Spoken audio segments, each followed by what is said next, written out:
Good afternoon, Vice President Pence. Welcome to NATO Headquarters. It's really a great honor and a great pleasure to have you here. Just a month after you took office and just a few days after your great speech in Munich, where you so clearly declared the strong commitment and the unwavering support of the United States to the transatlantic bond.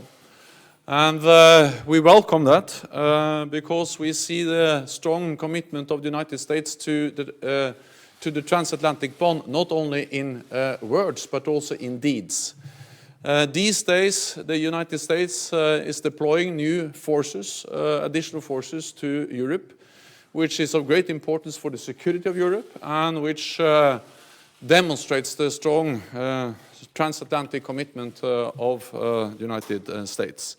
And we are very grateful for this commitment. You also stressed that just as the US stood with Europe, Europe stood tall with the United States. And we have to remember that the only time that the alliance has invoked our collective defense clause, Article 5, was after an attack on the United States. And this was more than just a gesture. Several hundred thousands of Canadian and European troops have served in Afghanistan, and more than 1,000 have paid the ultimate price. The bond between the United States and NATO, embodied between the United States and Europe, embodied in the NATO alliance, is very important today because we live in times of turmoil and instability, and then we need a strong alliance more than ever. And we are stronger when we stand together. During our meeting, we discussed our progress in the fight against terrorism. NATO continues to train security forces in Afghanistan. We have started to train security forces and officers in Iraq. And we support the US-led coalition against ISIL with AWACS surveillance planes. But we agree that the alliance can and should do more in the fight against terrorism. We also agree on the importance of higher defense spending and fairer burden sharing in NATO. This has been my top priority since I took office. Europeans cannot ask the United States to commit to Europe's defense if they are not willing to commit more themselves. And they are committing more. In 2016, after many years of cuts, we turned a corner. Defense spending increased across Europe and Canada by 3.8% in real terms, or $10 billion. But we still have a long way to go, so all allies must speed up their efforts to spend 2% of GDP on defense. This will be an important point when allied leaders meet here in Brussels in May. So, Mr. Vice President, thank you for our excellent discussion. We agree that NATO is the most successful alliance in history because NATO has been able to adapt and change when the world is changing. And we agree that we must continue to change to keep our people safe. US leadership remains indispensable. So I really look forward to working with you and to welcoming President Trump in Brussels in May. So please, you have the floor. Thank you so much. Thank you, Mr. Secretary General. It is a privilege to meet with you today to bring greetings on behalf of President Donald Trump, and also to have the opportunity for a thorough and substantive discussion of the issues facing NATO and our historic alliance. It's been a busy weekend for me. As I prepare to head back to the United States, I'm grateful. I'm grateful to have had the opportunity to speak on Saturday about our shared security issues at the Munich Security Conference, and appreciate your encouraging words about the message of the United States at that conference. And I also was pleased to be able to hold a series of productive bilateral meetings with leaders from all across the world.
battalions in Poland and the Baltic states.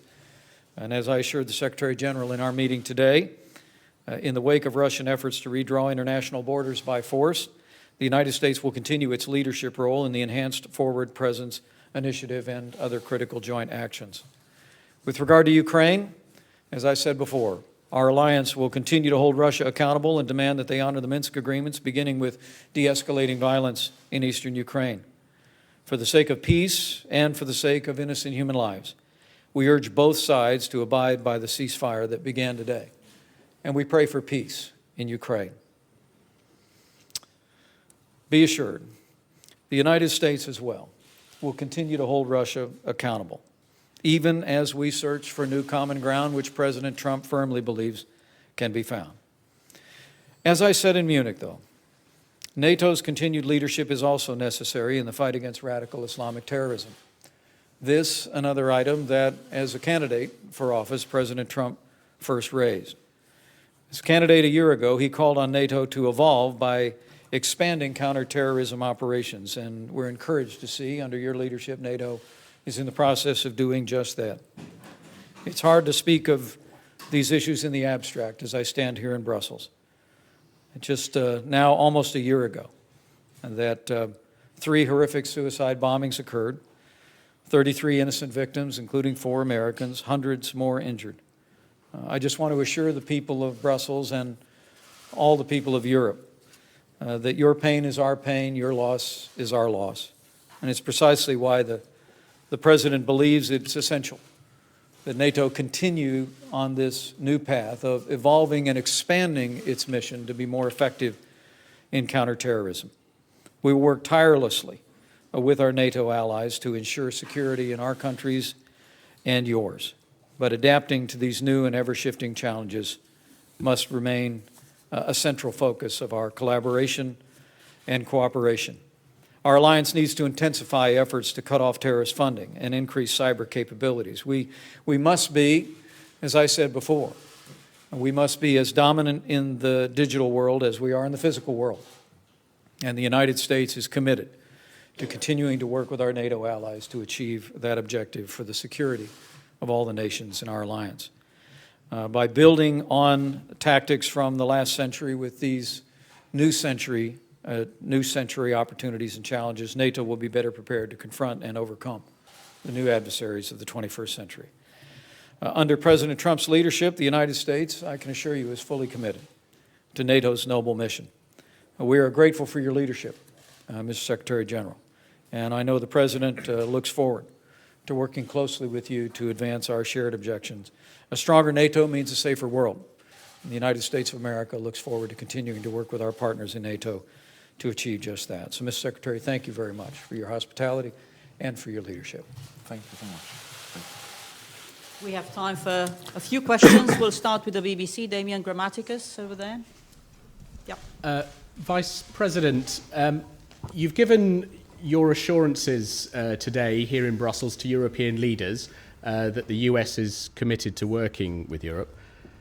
President Trump has said very different things. He said that the EU is a vehicle for Germany, that the UK was smart to get out, and he expected other countries to follow. Who should European leaders listen to, you or President Trump? And can they be certain that what you say, the assurances you give, won't be contradicted in a tweet or a statement at a press conference tomorrow? And Secretary General, who do you listen to? And are you concerned about differences in what you hear? Well, thank you for the question. Let me say it was my great privilege to serve as Vice President for the 45th President of the United States. And the President directed me to go to Munich and to come here to Brussels with a very specific message. To go to Munich, to the Munich Security Conference, and make it very clear, as I do so again today here at NATO's headquarters, that the United States is expressing strong support for NATO, even as we challenge NATO and challenge our allies to evolve to the new and widening challenges and further meet their responsibilities in this ever-changing, ever-complicated world of threats.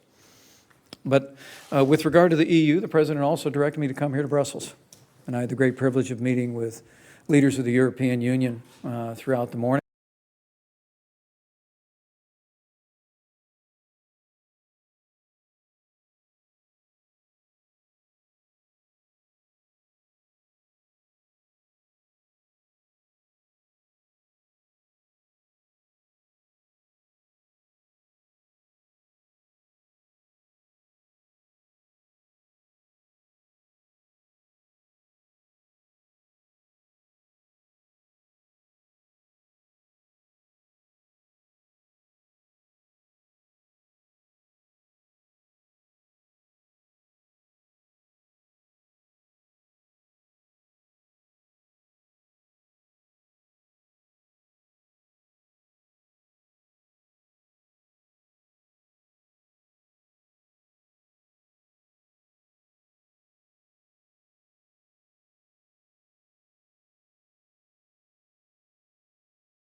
I welcome the very strong commitment of the United States to this transatlantic bond and to this collective defense clause.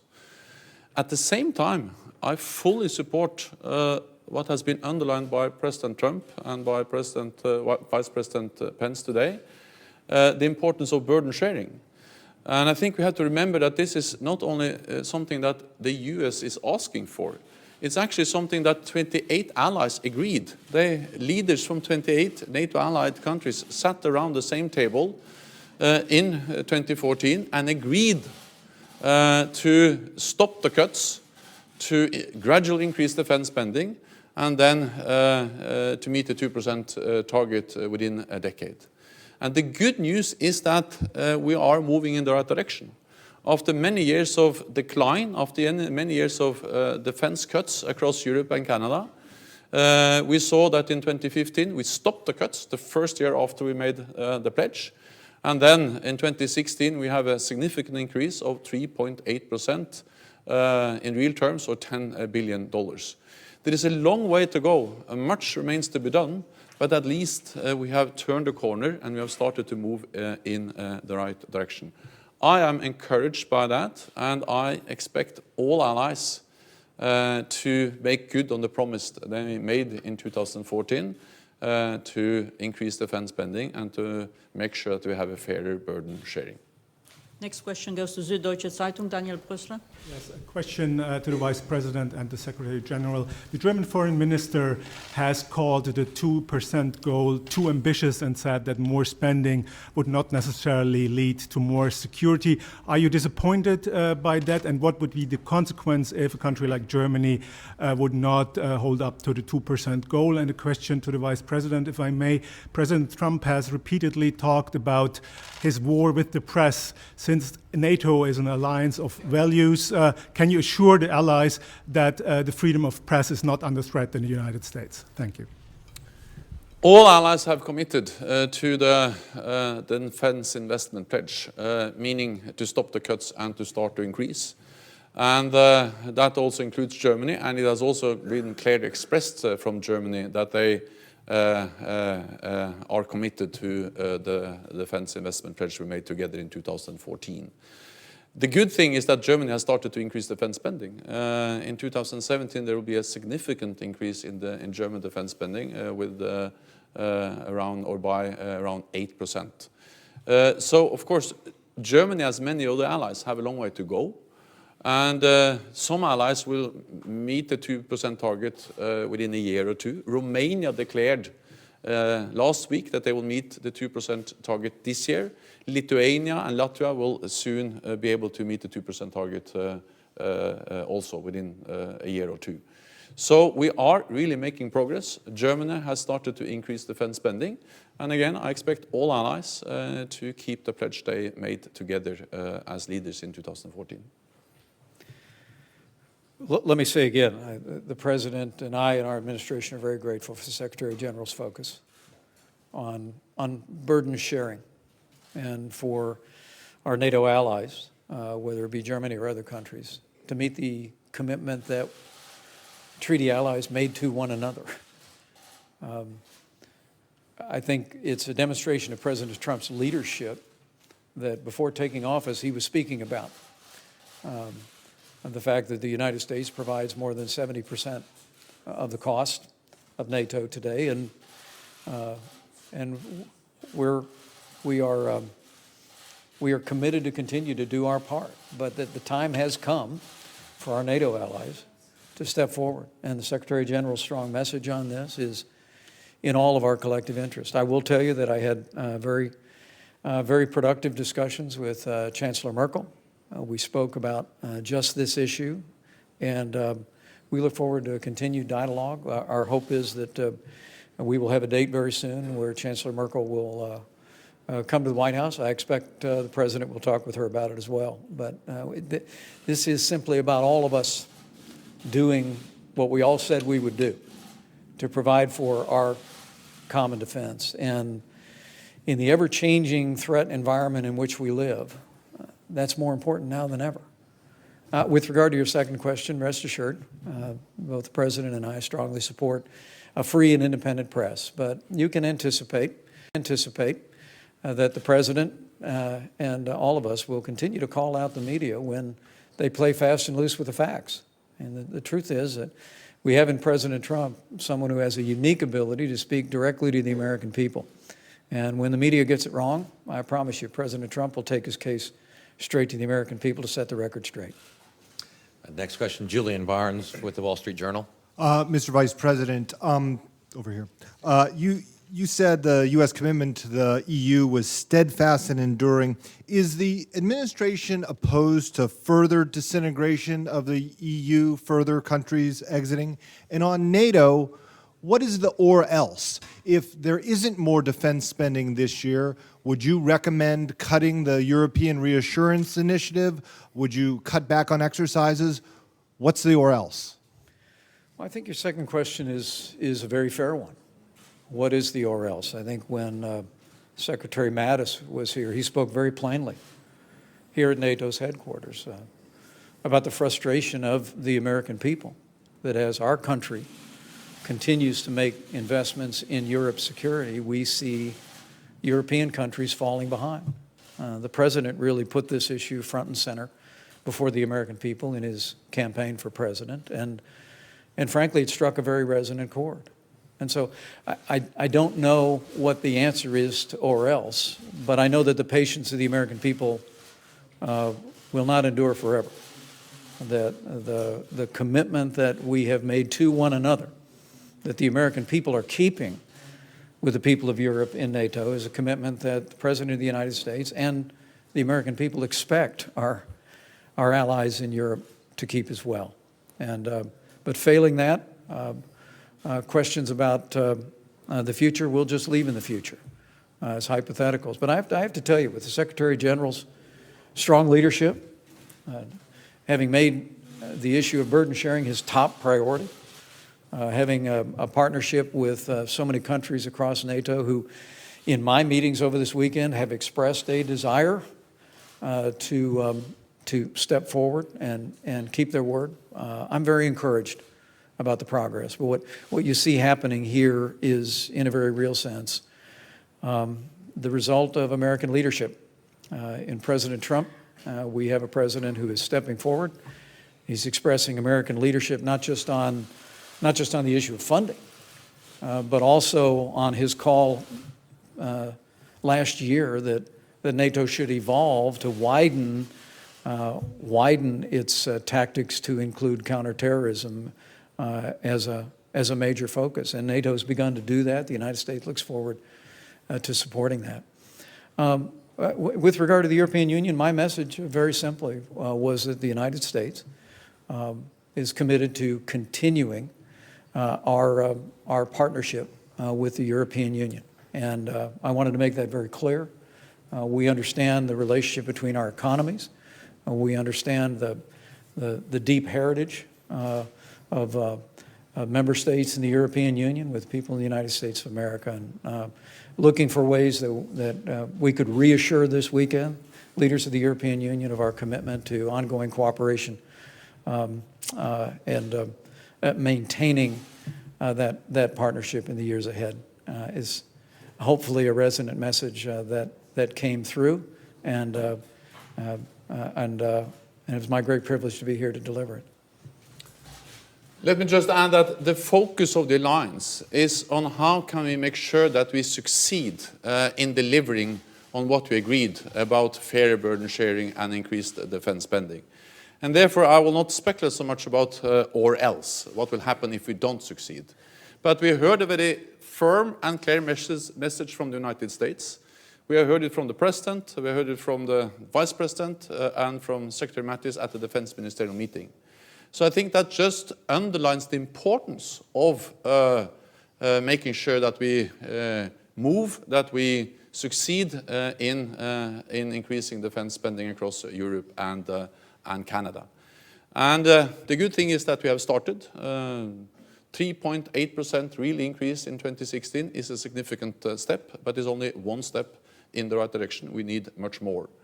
Let me also add that we need both to spend more, but we also need to spend better. So the focus of the alliance, the focus of the defense ministers, but also in our cooperation with the European Union, is how can we